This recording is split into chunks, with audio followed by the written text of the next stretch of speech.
Hello and welcome to my green pets. I'm William Green and this is Bulbophyllum medusae. This is the Miami clone. You can see it's got gorgeous little pink spots.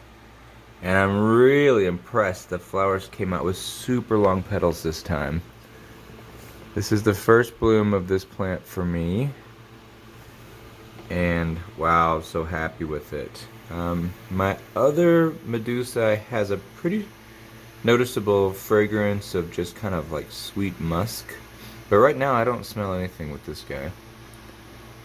And just super impressed with it. Oh, but wait, there's more. Right next to it we have Cycnoches Cooperi with 15 flowers in bloom. And of course I've already accidentally bumped the plant and knocked the pollen off of, let's see if I can point to it, this one right here.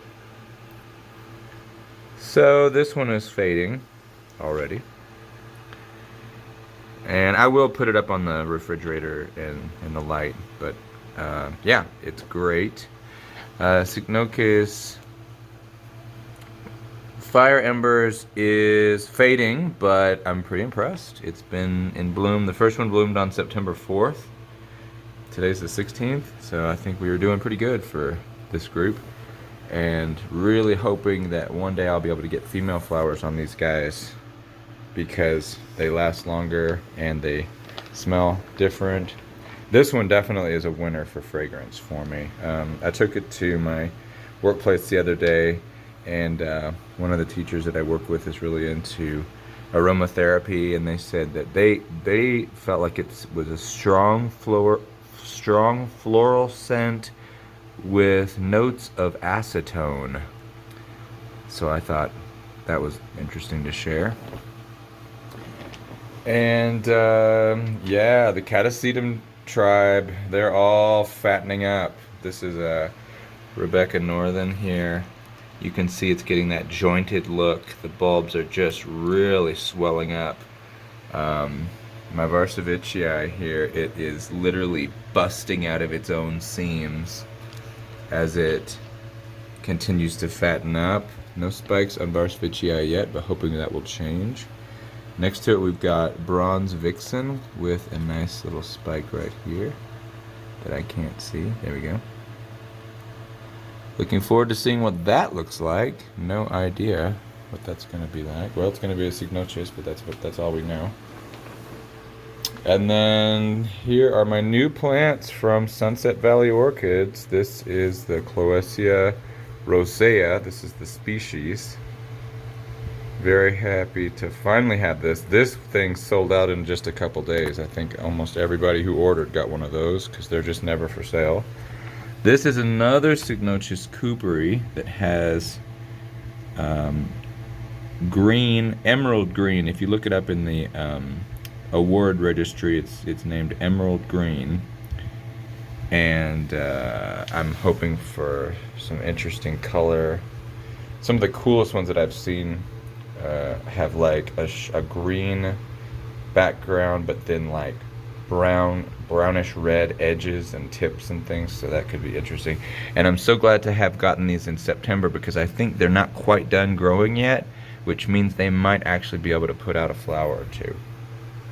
And then I also got a hybrid that I'm hoping is going to give really dark, maybe big black splotches all over the flower. Not sure exactly what we're going to see, but should be interesting, and the flower should be huge and very well formed.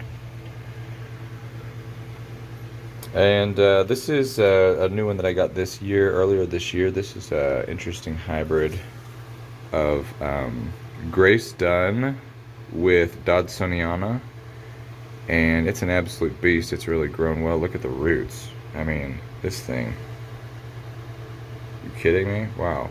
And it is also starting to, you can see, literally rip out of its own leaves, tearing them apart as it swells for preparation for its winter dormancy. And I'm really hoping to see some flowers on this guy. It should be very interesting. A summer blooming Cloecia and a winter blooming Cloecia cloacae crossed with each other, so who knows what we're going to see.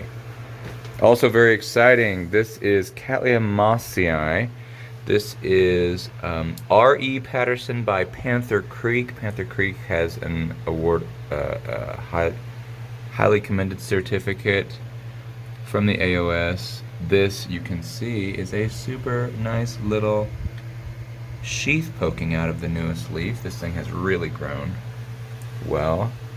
The parentage, the background of this plant is somewhat controversial. It's believed that it could have some introgressed Ludomaniana genes in there, either through deliberate hybridization or a plant that had those features coming out of the wild. I don't really know the details, but there is debate that this is a pure mossiae.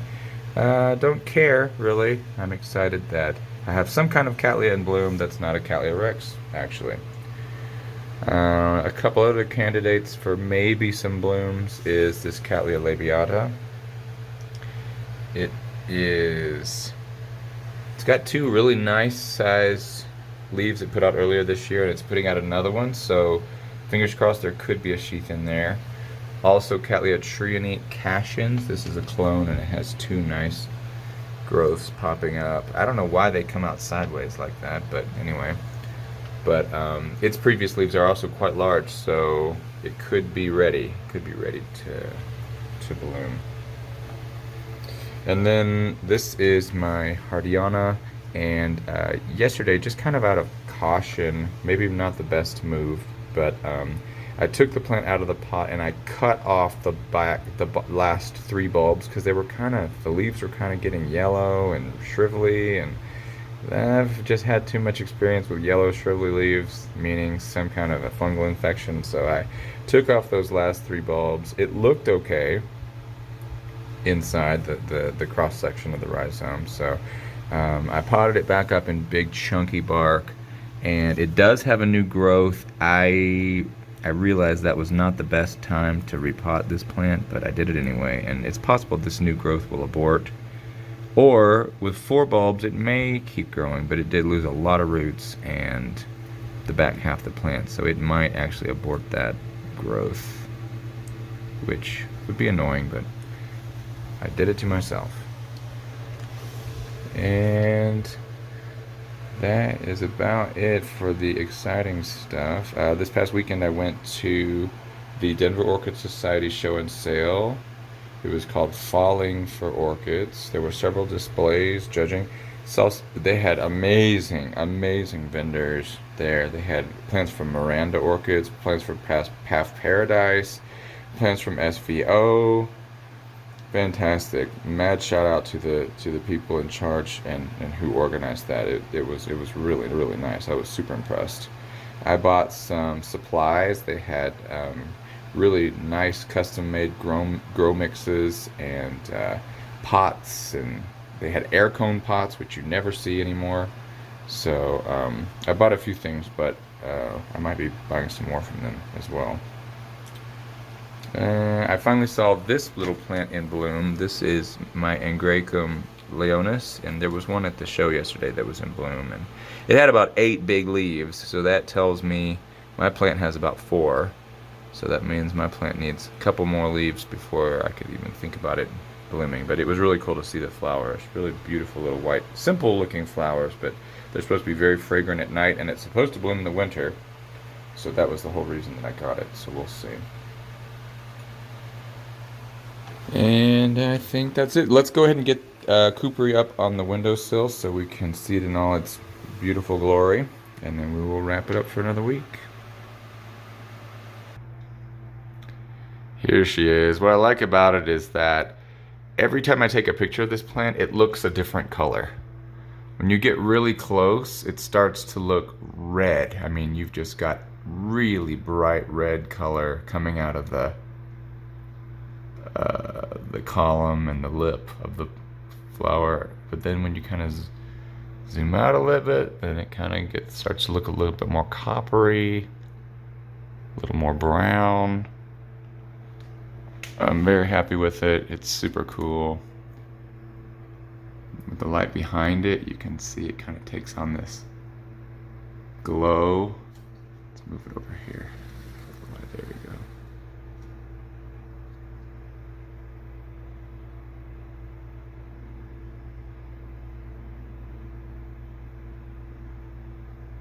Just wonderful. Love it. The fragrance, I would say, smells like chocolate scented rubber. If you've had a chocolate scented eraser when you were a little kid, scented erasers were a big deal when I was a little kid. Reminds me of that. All right, that's it for this week. Thanks for joining me here at My Green Pets. I'm William Green, and I will see you next time. Bye-bye.